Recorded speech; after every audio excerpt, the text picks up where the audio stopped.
નમસ્કાર ખેડૂત મિત્રો, હું આશીષ પટેલ, ગામ નવા ઘનશ્યામગઢ, તાલુકો હળવદ, જિલ્લો મોરબી। આજનો વિષય જે આપણે દાડમના ફ્લાવરિંગ સ્ટેજનો છે, જે આપણે પહેલા મહિનામાં કે બીજા મહિનામાં ઇથેલ મારી એ ટાઈમનો છે।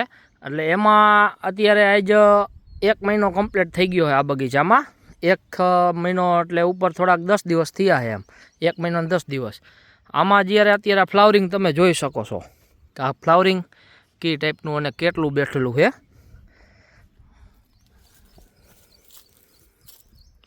માદાની પણ લેન્થ સારી છે।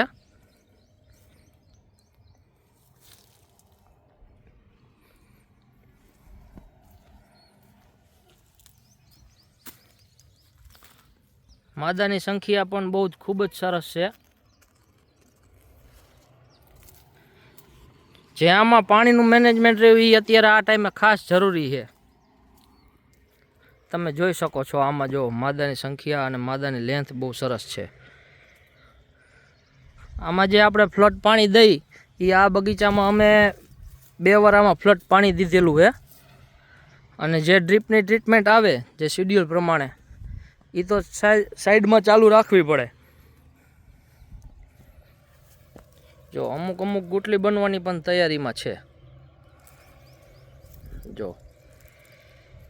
તમે જોઈ શકો છો આ વિડીયોના માધ્યમથી આ માદાની લેન્થ જો અંદર પણ ફ્લાવરિંગ બહુ સરસ છે।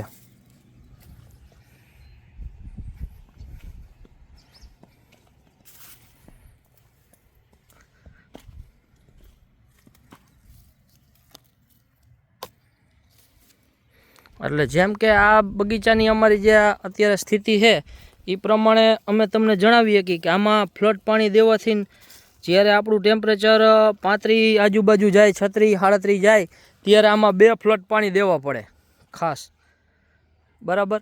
તો આમાં હું માદાની સંખ્યા પાણીનું પૂરું પડી જાય અને બીજા નંબરમાં આમાં જે ફ્લાવરિંગ ખુલવાનું હોય એ સારું એવું ખુલે। અને તે આપણે ઇથરેલ મારી અને જે ટાઈમે ખુલવું પડે ફ્લાવરિંગ એ ટાઈમે ખુલી જાય।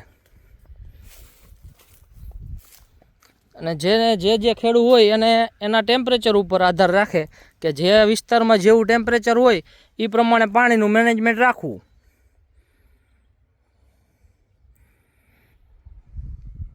અમારી ચેનલને શેર કરો, સબસ્ક્રાઈબ કરો, બેલ આઇકન દબાવો અને આવા નવા વિડીયો તમને અમે આપતા રહીશું। ધન્યવાદ, થેન્ક યુ।